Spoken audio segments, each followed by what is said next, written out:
Hello friends, आप सभी का इंग्लिश लिटरेरी स्टडीज में स्वागत है। आज हम लोग रघुकुल तिलक की पुस्तक a short introduction to English literature की chapter 3 the puritan age 1603 to 1660 पढ़ने जा रहे हैं। तो ये एज जो है 17th सेंचुरी में आता है। 17th सेंचुरी का जो पहला भाग है वो काफी कॉम्प्लेक्स रहा। इसमें जो है पॉलिटिकल और सोशल कंडीशन जो था इंग्लैंड का वो काफी जो है कॉम्प्लेक्स रहा, काफी जो है एक तरह से अप एंड डाउन्स भरा रहा। अर्ली 17th सेंचुरी के पहले पार्ट में जो दो राजा जो जिन्होंने उस समय जो शासन किया वो है king James first and king Charles first. King James first ने अपना शासन 1603 से 1625 तक किया। 1625 में किंग चार्ल्स फर्स्ट गद्दी पर आए और 1649 तक इन्होंने अपना शासन किया। उस समय राजा के पास डिवाइन राइट ऑफ किंग नामक एक पावर हुआ करता था और इस थ्योरी में वो लोग बिलीव करते थे, जिस कारण से वे लोग काफी जो है इमोरल हो गए। काफी इमोरल इन द सेंस कि वो लोग चीजों को फॉलो नहीं कर रहे हैं, एक्स्ट्रावेजेंट शो ऑफ ज्यादा करने लग गए, डिस्पोटिक एंड बिलफुल वो अपनी मर्जी के मुताबिक कुछ भी करते थे, निरंकुश हो गए थे। कोर्ट में काफी सारा करप्शन हो गया था। तो इन सभी चीजों के रिस्पॉन्स में या इन सभी चीजों के अगेंस्ट एक अलग जो ग्रुप है वो सामने आया, प्यूरिटन, जो पूरी तरह से डिसिप्लिन और सिंप्लिसिटी ऑफ लाइफ में यकीन करते थे। And they believed in the purity of life and religion. तो वो उनका ऐसा मानना था कि हमारा जीवन जो है शांतिपूर्ण तरीके से हमें जीना है और हमारा लाइफ में कुछ पर्पस होना चाहिए, डिसिप्लिन होना चाहिए, मॉडेस्टी होनी चाहिए। तो ये सारा चीज वे लोग मानते थे। तो पार्लियामेंट का एक ग्रुप जो है राजा के अगेंस्ट में खड़ा हो गया। ये काफी समय तक स्ट्रगल चलता रहा एंड एज ए रिजल्ट एक सिविल वार हुआ। सिविल वार का रिजल्ट ये होता है कि king Charles first was defeated and hanged in 1649। तो 1649 में किंग चार्ल्स फर्स्ट को मार दिया जाता है, उन्हें हैंग कर दिया जाता है। इस समय किंग चार्ल्स फर्स्ट का बेटा प्रिंस चार्ल्स जो है कि जान का खतरा था, उस कारण से उसे फ्रांस भेज दिया जाता है। और इस समय के बाद ओलिवर क्रोमवेल गद्दी पर आते हैं, जो कि प्यूरिटन गवर्नमेंट के जो है एक तरह से कह सकते हैं कि ही इज द लीडर। और 1649 से 1660 तक का जो पीरियड है वो होता है प्यूरिटन इंटरनम। उस तरह जो है पूरी तरह से प्यूरिटन के हाथों में पावर होता है। और होता क्या है कि ये समय काफी चलता गया। एक समय ये इतना प्यूरिटन में जो ओलिवर क्रोमवेल भी एक समय डिक्टेटर बन जाते हैं, ये कुछ ज्यादा ही लोगों पे डिसिप्लिन लगा देते हैं। Now people are very angry even with the Oliver Cromwell. तो होता क्या है, 1660 में prince Charles, king Charles first का बेटा मतलब चार्ल्स सेकेंड, ये फ्रांस से आता है और इंग्लैंड की जो है गद्दी पर फिर से अपना कब्जा जमा लेता है। अब लिटरेरी ट्रेंड की बात करें कि उस समय लिटरेरी ट्रेंड कैसा था। तो जैसा कि हमने देखा कि वो एक समय जो था, ये जो 17th सेंचुरी का जो पहला जो हाफ है, ये जो पहला जो पार्ट है, उस पार्ट में काफी कन्फ्लिक्ट है, टेंशन है, सिविल वार है, एक जो है अप्स एंड डाउन्स है। तो उसका इफेक्ट हमें लिटरेचर में भी मिलता है। ये नोट ऑफ पेसिमिज्म जो है उसमें देखने को मिलेगा। निराशावादी जो है एक जो उनका जो एक लक्षण है या एक जो उसका निराशावादी जो टोन है वो आपको उस समय के लिटरेरी वर्क में मिलेगा।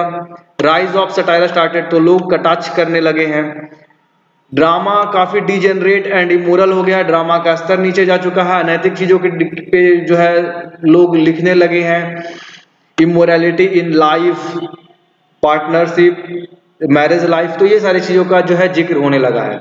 इस कारण से 1642 में ड्रामा को क्लोज करना पड़ा और अगले 20 साल तक लगभग ड्रामा क्लोज ही रहा। अब उस समय के लिटरेरी ट्रेंड की बात करें तो 3 तरह का लिटरेचर उस समय बेसिकली चल रहा था। पहला है metaphysical school by John Donne, जिन्होंने स्टार्ट किया। दूसरा ग्रुप है बेन जॉनसन और कैरोलिन और कैविलियर लिरिसिस्ट, और तीसरा जॉन मिल्टन। तो ये 3 ट्रेंड बहुत फेमस था उस समय।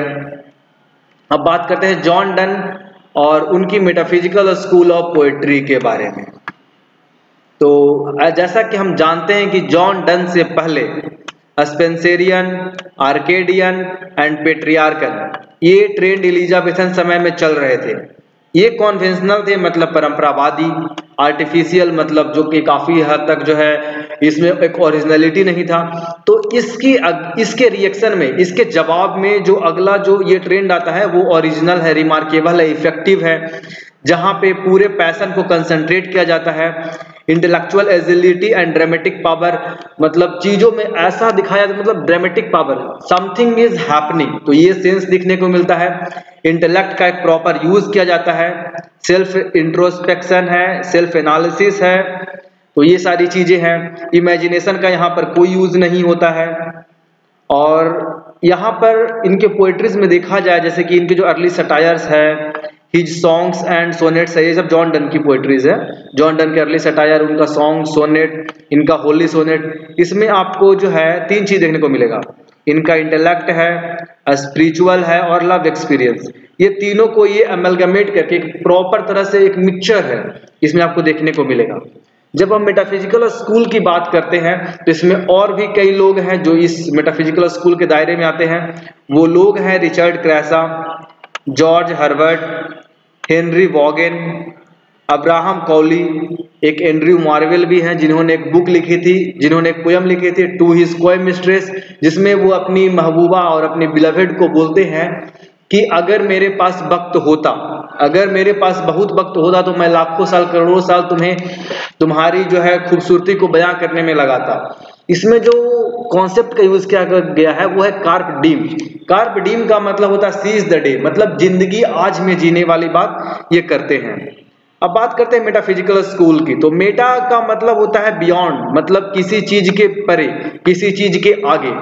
बियॉन्ड मतलब फिजिक्स, मतलब फिजिकल नेचर, जो हमारा दुनिया है उसके परे, उसके आगे क्या है, उसके बियॉन्ड क्या है, तो वो चीजें जो हमारे नेचुरल लाइफ, जो हमारे इन्वायरमेंटल लाइफ के भी आगे है, जो उससे भी परे है, वो होता है मेटाफिजिकल।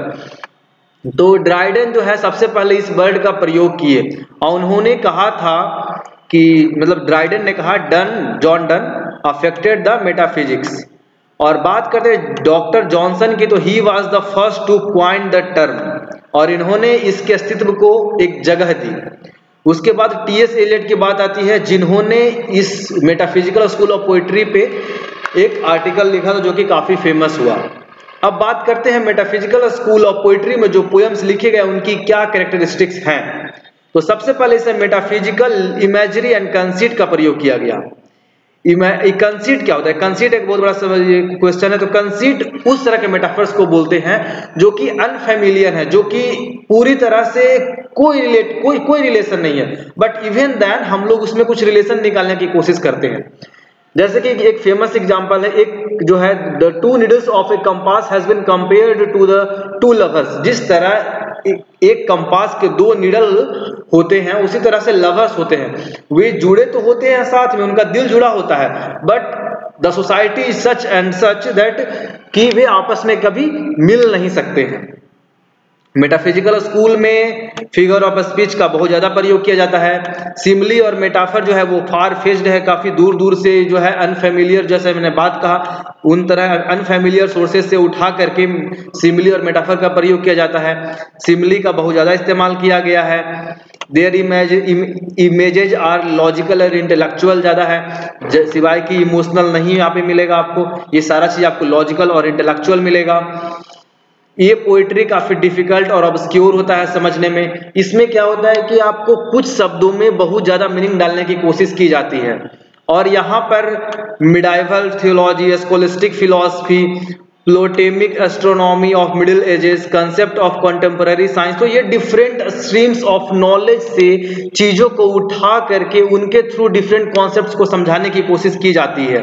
लैंग्वेज एंड वर्सिफिकेशन की बात करें तो लैंग्वेज हमेशा ऐसा प्रयास किया जाता है कि हमेशा ओरिजिनल रहे, हमेशा न्यू रहे, और चीजों को इमोशनली डील करने की बजाय यहाँ पर चीजों को इंटेलेक्चुअली डील करने की कोशिश की जाती है कि दिमागी तौर पे किस तरह से लॉजिकली ये फिट आता है। नेक्स्ट जो है पॉइंट वो abrupt and colloquial opening, BT opening. तो जैसे कि एक जब कोई बात करते हैं हम लोग आपस में, तो एक बिटी एक डायलॉग दे करके एक एब्रप्ट किसी का अटेंशन सीख करते हैं। तो उसी तरह से जो डन का जो बिटिसिज्म है, जो डन का जो एब्रप्ट अचानक से जो ओपनिंग करने का जो स्टाइल है, वो लोगों को हिला के रख देता है, मतलब लोगों को मतलब जगा देता है, kind of thing. It also surprises, ये आपको सरप्राइज करता है और ये आपका अटेंशन सीख करता है। सपोज करो आप कुछ काम करो, अचानक से कोई घटना घटता है, तो आपका अटेंशन उसकी तरफ ज्यादा जाता है, सिवाय कि अचानक कोई धीरे से आपके पास आए। तो ये कॉन्सेप्ट का ये इस्तेमाल इन्होंने अपने पोएट्री में किया। यूनिफिकेशन ऑफ सेंसिबिलिटी, तो ये इमोशन को इंटेलेक्चुअली जो है समझने की कोशिश करते हैं और उसको डील करते हैं। अब हम शॉर्ट में देखें कि क्या क्या कैरेक्टरिस्टिक्स रहे इस पोएट्री की, मेटाफिजिकल स्कूल ऑफ पोएट्री के। ये कॉम्प्लेक्स और डिफिकल्ट थे, इसका टोन काफी इंटेलेक्चुअल था, इमोशन और इंटेलेक्ट का बहुत अच्छा अमलगमेशन है, फ्यूजन है, मिक्सचर है, ये पूरी तरह से कंसीट से भरा हुआ है, इसमें आर्गुमेंटेटिव इन नेचर है, ये काफी सारी बातें तर्क वितर्क वाली बात है, क्योंकि यहाँ पर जैसा मैंने बोला यहाँ पे लॉजिक काम करेगा, यहाँ पे इंटेलेक्ट काम करेगा, तो ये सारी चीजें हैं। ओरिजिनलिटी को अचीव करने के लिए ये नए वोकेबलरीज का यूज करते हैं, और इवन वो नए vocabularies trade, commerce, art, science, मतलब डिफरेंट स्ट्रीम से ये नए नए वोकेबलरी को यूज करते हैं, ताकि जो थीम ऑफ द सब्जेक्ट जो है पोयम का, वो हमेशा ओरिजिनल हमें लगे। उसके बाद ये डिफरेंट स्ट्रीम से नए नए कॉन्सेप्ट्स को उठाते हैं और उनके जरिए नए कॉन्सेप्ट्स को बताने की कोशिश करेंगे। हमारा अटेंशन सीख करने के लिए ये लोग अचानक से अब्रप्ट ओपनिंग करेंगे, अनयूजुअल राइम देंगे, अनयूजुअल जो है कंपाउंड वर्ड, कॉम्प्लेक्स वर्ड्स का इस्तेमाल करते हैं। इनमें ड्रामेटिक इन फॉर्म रहेगा, हमेशा ऐसा लगेगा कुछ ना कुछ एक्शन हो रहा है। आइडियाज को ड्रामा के रूप में प्रेजेंट किया जाता है। His lyrics are dramatic, even जो लिरिक्स होते हैं उनके वो भी ड्रामेटिक होते हैं। अब जो दूसरा ग्रुप ऑफ पोएट्स है उनका नाम है कैविलियर और कैरोलिन लिरिक्स। तो ये लिरिक जो क्वालिटी जो है और ये जो ग्रुप है, वो दूसरा ग्रुप है मिड 17th सेंचुरी का, जो किंग के साइड में थे, किंग चार्ल्स फर्स्ट के साइड में थे। इन्हें बेन जॉनसन के फॉलोअर्स भी कहे जाते हैं, ये सन्स ऑफ बेन भी कहे जाते हैं। इनमें से कुछ जो है वो जॉन डन से भी इन्फ्लुएंस थे, मगर जो मेजर इन्फ्लुएंस था वो बेन जॉनसन का था। तो इनमें जो फेमस जो इंपॉर्टेंट पोएट्स हैं वो है Robert Herrick, Carew, Richard Lovelace, John Suckling, Waller and Denham. अब हम देखेंगे कि कैविलियर पोएट्रीज जो है वो बहुत हद तक इलिजाबेथन लिरिक्स और इलिजाबेथन सॉन्ग्स एंड सोनेट से काफी हद तक सिमिलर है। अब वो कैसे? क्योंकि इस एज में भी ये जो राइटर्स थे उन्होंने मिसलेनीज एंड एंथोलॉजीज के फॉर्म में बहुत सारे पोएट्रीज को लिखा, जो कि एक कलेक्शन होता है पोएट्री का। तो जैसे एग्जांपल है bit recreation 1641, bit restored 1658, actually ये 16 ही होगा। उसके बाद है पार्नेसियस बाइसेप 1656। तो ये तीन जो है एक मतलब बहुत ही फेमस एंथोलॉजीज लिखे गए जो कि कैरोलिन पोएट्स के द्वारा। उसके बाद जो सेकंड जो क्वालिटी है, ये कहा जाता है कि this is the result of conscious effect, मतलब लोग they are writing just for the sake of writing, उन्हें कुछ लिखना है, and that's why it is artificial in nature.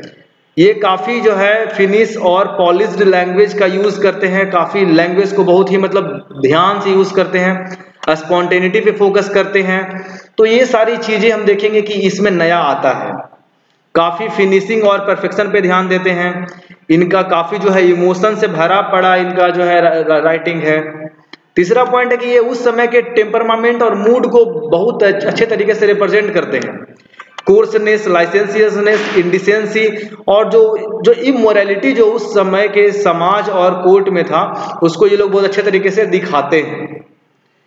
इनका जो पोएट है वो हमेशा जो है ब्यूटीज ऑफ नेचर को यूनाइट करने की बात करता है, और they are great lovers of nature. तो वो नेचर के काफी क्लोज हैं और ये नेचुरल चीजों को बहुत अच्छी तरह से प्रेजेंट करते हैं। इनकी जो लिरिकल क्वालिटीज है वो काफी चार्मिंग है, काफी अट्रैक्टिव है। तो ये सारी चीजें हमको कैरोलिन पोएट्रीज में देखने को मिलेगी। अब बात करते हैं इस समय के सबसे बड़े पोएट जॉन मिल्टन के बारे में। तो जॉन मिल्टन का जन्म 1608 में लंदन में होता है। इसके बाद इनकी पहली पढ़ाई सेंट पाउल स्कूल लंदन में होती है। उसके बाद कॉलेज के लिए ये क्राइस्ट कॉलेज कैम्ब्रिज में जाते हैं और 1632 में ये अपनी यूनिवर्सिटी छोड़ देते हैं। यूनिवर्सिटी छोड़ने के बाद अगले 5 साल तक अपने पिताजी के साथ ये हॉटन नामक एक जगह पे रहते हैं। इस समय इन्होंने अपने आप को एज ए पोएट प्रिपेयर किया। हॉटन में 5 साल रहने के बाद ये टूर पे चले जाते हैं, यूरोप के टूर पे, और खासकर इटली में अपना समय बिताते हैं।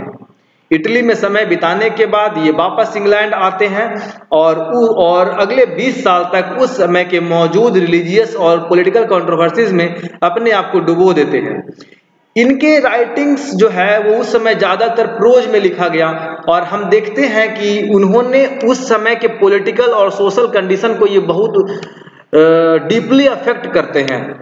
1674 में इनकी मृत्यु हो जाती है, और मृत्यु से पहले का जो भी समय इनका बीतता है इसमें इन्होंने अपने जो है ग्रेटेस्ट एपिक पे, अपनी राइटिंग पे फोकस किया। अब बात करते हैं उनके राइटिंग्स की। तो जहां तक उनके राइटिंग की बात है तो वो जो है एक कनेक्टिंग लिंक माने जाते हैं एलिजाबेथन और प्यूरिटन के बीच में। तो ये प्यूरिटन और एलिजाबेथन के बीच की एक लिंक है, एक कड़ी है। इनके अंदर रेनेसांस और रिनेसांस दोनों की क्वालिटी पाई जाती है। इन्होंने जो है ग्रीक और रोमन की राइटिंग को फिर से इन्होंने एक तरह से जगाया, और इससे इन्फ्लुएंस थे ये ग्रीको रोमन कल्चर, बहुत सारे डिफरेंट लैंग्वेजेस, लैटिन पे इनका एक अच्छा कमांड था। उसके बाद ये बहुत सारे स्ट्रीम्स के नॉलेज इनके पास था। लव ऑफ ब्यूटी, म्यूजिक और आर्ट को जो है ये पूरी तरह से जो है ये अफेक्टेड है। इन्होंने जो है beauty, music, art, love, zest for life, ये सारी चीजों को ग्लोरीफाई किया, और ये कॉन्सेप्ट हेलेनिज्म या क्लासिसिज्म आया। तो ये चीज एक नई है जो कि बहुत कम जगह देखने को मिलती है। तो हेलेनिज्म और क्लासिसिज्म का इन्होंने एक कॉन्सेप्ट जो है दिया, और इस चीज को जो है इन्होंने फॉलो किया। ये क्या होता है, तो जब भी हम beauty, music, art, love, zest of life, ये सारी चीजों को ग्लोरीफाई करते हैं, तो इस ग्लोरिफिकेशन को हम लोग क्लासिसिज्म या हेलेनिज्म बोलते हैं। तो इस तरह से हम देखते हैं कि ये काफी स्पिरिचुअल डिसिप्लिन, मोरल ऑस्टिटी और अदर वर्ल्डली लुक को भी इन्होंने दिखाया, जो कि रिफॉर्मेशन या हेब्रिज्म का कॉन्सेप्ट है। तो ये दोनों दो डिफरेंट कॉन्सेप्ट्स हैं, और इन्होंने ये दोनों कॉन्सेप्ट्स को मिलाया और ये चीजों को इन्होंने लिखा, हेलेनिज्म एंड रिफॉर्मेशन या हेब्रिज्म। तो ऐसी चीजें इनकी होती है। अब हम इनके कैरियर की बात करें तो इनके कैरियर को समझने के लिए इनके कैरियर को 4 भाग में बांटा गया है। पहला पीरियड कॉलेज का पीरियड है जो कि 1632 तक हुआ। दूसरा वो पीरियड जो कॉलेज खत्म करने के बाद अगले 5 साल तक हॉटन में बिताया अपने पिताजी के साथ। उसके बाद जो है वो अगले 20 साल जो पॉलिटिकल और रिलीजियस कंट्रोवर्सीज में रहे, जहां पे इन्होंने प्रोज राइटिंग की। और लास्ट का जो पीरियड होता है वो उनके ग्रेट एपिक का पीरियड है, जब वो ब्लाइंड हो चुके थे और अकेले रहकर इन्होंने वो राइटिंग्स पे फोकस किया और इन्होंने लिखा। तो इनका जो सबसे स्टार्टिंग का पीरियड होता है, जो कॉलेज का पीरियड होता है, इन्होंने इनकी मैक्सिमम पोएट्रीज अपनी लैटिन और इंग्लिश में लिखी। इनकी मैक्सिमम जो उस समय की वर्क था वो एक्सपेरिमेंटल इन नेचर था, ज्यादा इनके अच्छे वर्क ज्यादा इस समय के नहीं लिखे गए, बट एक जो वर्क है वो काफी फेमस है, ode on the morning of Christ nativity, and this was written on biblical subject. तो ये बिब्लिकल सब्जेक्ट पे काफी लिखते थे, जो कि इमेजिनेशन का जहाँ पे प्रयोग है, पैगन इमेजरी का प्रयोग है। यहाँ पे जब पैगन की बात करते हैं तो हमें पता है कि प्यूरिटन की बात की जा रही है, जो प्यूरिटन जो कि काफी डिसिप्लिन्ड लाइफ को में लिख जीते हैं। तो कॉलेज लाइफ में उनकी ये वर्क जो है ode on the morning of Christ nativity, ये काफी फेमस रहा। इसमें इन्होंने लैटिन और इंग्लिश में लिखा। सेकेंड जो पीरियड है वो हॉटन पीरियड है। हॉटन पीरियड में कहा इन्होंने 4 ग्रेट पोएम्स लिखा, जो कि माइनर ही है, बट इन्होंने 4 ग्रेट पोएट्स लिखा, पोएम्स लिखा। L'Allegro and Il Penseroso 1633 में। तो 1633 में L'Allegro and Il Penseroso लिखा। 1634 में कॉमियस लिखा। लैसिडस की रचना इन्होंने 1637 में की। ये अपने दोस्त एडवर्ड किंग के लिए लिखी थी, जो कि उनके कॉलेज टाइम के फ्रेंड थे। ऐसा कहा जाता है कि अगर इन्होंने पैराडाइस लोस्ट नहीं भी लिखा होता और ये सिर्फ ये 4 पोएम्स ही होते, तो इसके दम पे भी ये काफी फेमस हो गए होते। कॉमियस जो है काफी जो है एक तरह से दिखाता है कि उनके डेवलपमेंट ऑफ माइंड को दिखाता है। तो ये बहुत हद तक इनकी जो पोएट्री है वो ऑटोबायोग्राफिकल इन नेचर है। इन्होंने उस समय मास्क भी बहुत सारे लिखे। मास्क एक तरह का ड्रामेटिक फॉर्म होता है जो कि इन्होंने इटली से गेन किया। और उसके बाद अगर हम लैसिडस की बात करें, जैसा हमने बोला कि ये इन्होंने अपने दोस्त एडवर्ड किंग की याद में लिखा, तो ये सारा चीज जो है ये हॉटन पीरियड में होता है। थर्ड जो पीरियड है वो उनके रिलीजियस कंट्रोवर्सीज की पीरियड है। इसमें उन्होंने बेसिकली प्रोस्टेटाइज को लिखा जो कि उस समय के पॉलिटिकल एटमॉस्फेयर को काफी इन्फ्लुएंस करता है। ये पार्लियामेंट की तरफ से लिखा करते थे, ये ओलिवर क्रोमवेल के लिए लिखते थे। और इस समय की एक जो है वर्क एरोपैगेटिका, ये काफी फेमस हुआ। और जो लास्ट पीरियड है वो है पीरियड ऑफ ग्रेट इपिक। तो जो ग्रेट इपिक का पीरियड है, इस समय इन्होंने combination of renaissance and reformation पे काफी फोकस किया। और जो है ये बताना चाहते थे कि जो justify the ways of God, means जो भगवान हमारे लिए जो करता है वो सही ही करता है। तो ये बिब्लिकल सब्जेक्ट पे इनका जो है वो राइटिंग्स हुआ। पैराडाइज लॉस्ट इनका उस समय का काफी फेमस वर्क है। और जहां तक इसमें देखा जाए तो इसके बाद इन्होंने एक और वर्क लिखी, पैराडाइज रीगेन। तो ये सारा जो बुक है वो कहीं ना कहीं प्यूरिटन जो एक फीलिंग्स है उससे ये जुड़ा हुआ है। इसके बाद ये एक और ड्रामा लिखते हैं जो कि काफी फेमस है। ये पूछा जा सकता है कि कौन सी ड्रामा इन्होंने लिखी, तो ये ड्रामा है समसन एग्नियोस्ट। ये जो है ग्रीक ट्रेजेडी के प्रिंसिपल पे आधारित है इनकी जो वर्क है। अगर हम कंक्लूड करें तो इनकी वर्क्स में रिलीजियस सब्जेक्ट्स काफी ज्यादा आपको देखने को मिलेगा। मोरल एग्जिस्टेंट का काफी प्रयोग किया है, जो है एक जो सेंसुअस प्लेजर, इसको ये रिजेक्ट करते हैं। ये प्रीचिंग और लेक्चर देने में, मतलब चीजों को लोगों को गाइड करने में ये काफी फेमस है। और कहा जाता है कि पैराडाइज लॉस्ट में यही एक वीकनेस बना। इनका आउटलुक काफी नैरो है और स्ट्रांगली चीजों को जो है फोकस करते हैं। तो ये इनकी जो है चीजें काफी खास रही। इनकी पोइट्री काफी सबलाइम नेचर की है। ये वैसी पोइट्री है जो काफी प्योर है, ऑस्टेरिटी है, मोरल वैल्यू से भरी पड़ी है। उसके बाद इसमें एक डिग्निटी है, इसमें एक जो है ये चीजों को उठाता है, ऊपर ले जाता है। तो this is very Sublime in nature. Love of beauty, जैसे कि मैंने हेलेनिज्म का कॉन्सेप्ट पढ़ा था, तो ये कंट्री, जैसे एल एलोग्रो में इन्होंने कंट्री साइड की ब्यूटी का जिक्र करा है। और हम देखते हैं अगला जो कॉन्सेप्ट है वो डिग्निटी ऑफ मैनर एंड स्टेटलीनेस है। तो ये काफी मैजेस्टिक है। तो मैजेस्ट्री जो है इनका एक बहुत बड़ी क्वालिटी है। स्टेटली, ग्रैंड, इनका जो है जो राइटिंग स्टाइल है वो काफी ग्रैंड है, काफी एलिवेटेड है। तो ये सारी चीजें हमें देखने को मिलती है। हिज आर्ट एंड वर्कमैनशिप, तो वर्कमैनशिप के बारे में जॉन बेली ने कहा था, poetry has been by far our greatest artistic achievement and he is by far greatest poetic artist. तो अब तक के जो है सबसे ग्रेटेस्ट आर्टिस्ट के रूप में जॉन बेली इन्हें देखते हैं। इनका पावर ऑफ इमेजिनेशन जो है वो काफी जो है ऑल कॉम्प्रिहेंसिव है, मतलब पूरी तरह से काफी इफेक्टिव है। ये सारी चीजों को जो है टच करता है। ऑटोबायोग्राफिकल नोट भी इनके पोएट्रीज में देखा जाता है। ये अपने लाइफ को जो है कहीं ना कहीं उसमें दिखाते हैं। जैसे कॉमर्स की जब हम बात करते हैं तो कॉमर्स जो है उसमें लिखते हैं कि वो किस तरह से वो उनके साथ बीता, किस तरह से वो चीजें हुई। ऑन हिज ब्लाइंडनेस में वो अपने ब्लाइंडनेस की बात करते हैं। सैमसन एग्नियोस्ट में भी जो है एक ब्लाइंड पोएट का जो है रिफ्लेक्शन होता है कि वो कैसे अपने बुरे दौर से गुजर रहा होता है। अगला जो पॉइंट है वो रिलीजियस फर्वर है। उनकी पोएट्रीज में आपको बिब्लिकल सब्जेक्ट मिलेगा, पैगन से रिलेटेड चीजें मिलेगी।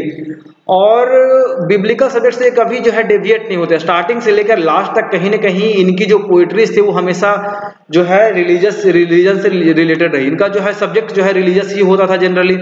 हमेशा मोरालिटी की बात की है, प्रीचिंग और लेक्चरिंग पे फोकस रहा। तो ये सारी चीजें हमने देख ली है। हिज वाइड लर्निंग, तो वो जो थे वो काफी लर्नेड व्यक्ति थे।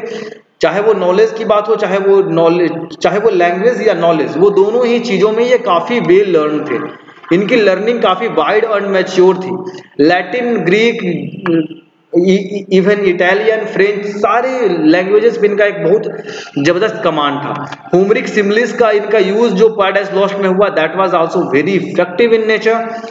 वर्सिफिकेशन की बात करें तो ये ब्लैंक वर्स को बहुत अच्छे तरीके से यूज करते हैं, बहुत ही स्ट्रॉन्ग कमांड है इनका। The use of meter is also very good. Rhythmic moment of जो पोयम है वो इनके सेंस से कोरस्पॉन्ड करता है।